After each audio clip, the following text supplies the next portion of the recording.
Traffic is up, we're booming.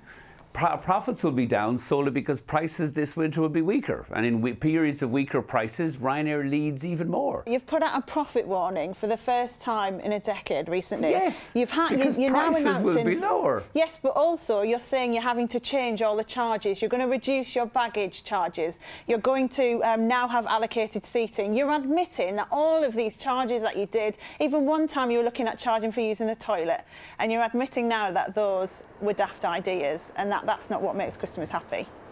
Look, what makes customers happy, again, which is why 81 million people choose Ryanair, is low fares, great on-time flights, great service. That's not to say there aren't aspects of our service that we can improve. The big one, I think, will be the allocated seating, which will come in on the 1st of February next year. Passengers can now bring a second bag on board our flights, but it's not because there's anything wrong with our business. Our business has never been better.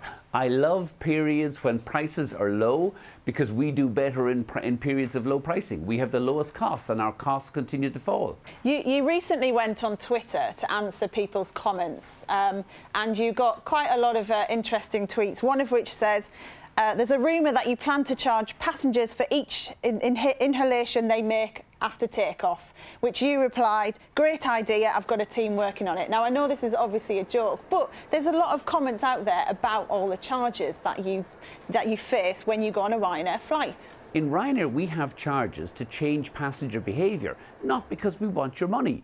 We don't want people to show up at our gates with an oversized bag.